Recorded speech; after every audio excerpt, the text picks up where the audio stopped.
Continuing with our look of Season 1 of The Simpsons, we have what is really a weird episode to talk about, because on paper it doesn't really seem like it, but when you really delve into this one, it really gets very, very weird on how this is represented. This is Moaning Lisa. This is the 6th episode of the show, first broadcasted on February 11th, 1990, written by Al Jean and Mike Reiss, and directed by Wes Archer. In the episode, Lisa becomes depressed, which begins to affect her performance in school. Neither Marge nor Homer has been able to make Lisa happier, and one night she hears distant jazz music and sneaks out from her room to follow it, and she meets Bleeding Gums Murphy, played by Ron Taylor, who teaches her how to express her music through the saxophone. When Marge drops Lisa off at school the next day, she suggests that Lisa smiles no matter how she feels. However, Marge sees that Lisa is being denied her creativity and realizes that this is what is disappointing her.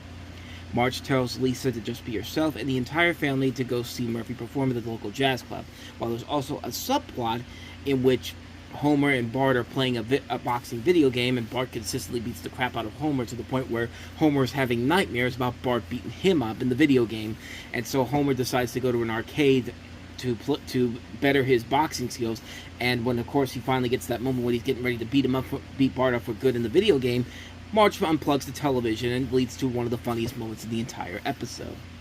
But really, in order to talk about this episode, I need to bring up a video from another YouTuber, The Real Jims, who did like a 60-second Simpsons review on this episode back in the day. And I'm just going to say it, he makes a lot of really good points in this. Homer is written as a complete sociopath, being more concerned about video games than his own daughter, and his idea of being nice to her is letting her practice her saxophone fingering in her room. And then later he's complaining to Marge about the bowling alley shutting down, when his daughter is like this close to slitting her wrist in the bathroom. And Marge is not exactly a picture of mental health either. Her problems might be worse than Homer's, if that's possible.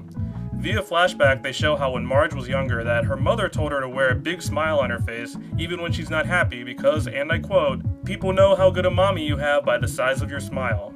Marge has basically spent her whole life suppressing her feeling, and then she tries to push these lessons onto Lisa, but to her credit, she changes her mind. But Marge doesn't seem to learn, hey, maybe I should apply this same lesson to my life. Instead, she tells Lisa, from now on, I'll do the smiling for both of us. Can you believe that of the three of them, Lisa is the most emotionally stable one? I mean, he's making a lot of good points there. I mean, honestly, before I clicked on that video the first time around, I never would have thought that out of all the drama and messed up stuff that's going on in this episode, Lisa, the person who's supposed to be the most depressed one in the episode, is actually the sanest person here compared to Homer and Marge. Like, in the video, you see there, Homer seems to care more about beating Bart in the video game than to help his daughter. And he never really talks to Lisa except for two particular scenes. One where Lisa's teacher explains why she wasn't participating in gym, and the other is, of course, where she tells her to stop playing the saxophone, only to let her play on afterwards, which, in all honesty, ends up being one of the most pointless scenes in the entire episode. But like I said, it does lead to a lot of really good moments in the subplot with Bart and Homer, including the nightmare scene where Bart beats the holy shit out of him to have Homer scream out one of my favorite screams of all time. I mean, this is probably high up there with some of the best Homer screams ever. No! No!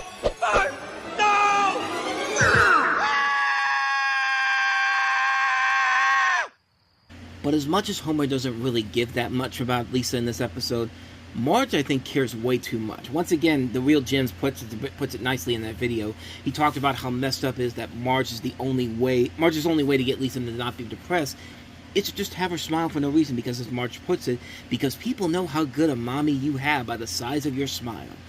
And I'm sorry, that's just really stupid. In fact, that's also completely wrong. I always saw that line as something out of a horror movie, like, you know, the Texas Chainsaw Massacre or Friday the 13th, like it's what the mother of Leatherface and, you know, Jason Voorhees or Michael Myers said to her child to try to boost her self-esteem, when more than likely it makes them even more insane and starts going around killing people. But again, there is a silver lining to it when it leads to Marge and Lisa's last scene together, where Marge realizes that, hey, maybe that line my mother gave me was BS, and I should let my daughter be who she wants to be. And that all leads to that great line of, I'll do the smiling for both of us, and Marge, and to that, I'll give the episode credit for doing that, because it does work out in the end, despite all the things that could go wrong before then, like the things that you can question about that. But aside from those two things, how does the episode fare up? Well, despite the inconsistencies of the main plot, I thought the episode overall was very well handled. And like I said, the subplot between Homer and Bart is great. The lessons that they learn in the episodes are nicely handled. Ron Taylor, I think, does a very good job playing Bleeding Gums Murphy, and the episode does a good job of making both of them friends over the course of the episode, and it shows in the later episode that he's in, around Springfield. Like, it's definitely an episode that's a very mixed bag. A lot of things work about it, but a lot of things don't work about it. A main plot that doesn't really give the full focus to Lisa, the character whose name is literally in the title. And the episode, I think, tries way too hard to pull on the dramatics, especially when you consider how the next season starts off with Bart Gets an F. I think that would be a better example of how they would perfectly handle the balance between comedy and more serious moments. But we'll eventually get into that one a little bit later on in the month. But in the meantime, Mona Lisa is an episode that could have worked better if they had kept the focus on the story of the title, of its own title. But as it is, it's a decent episode, but not one of the season's best overall.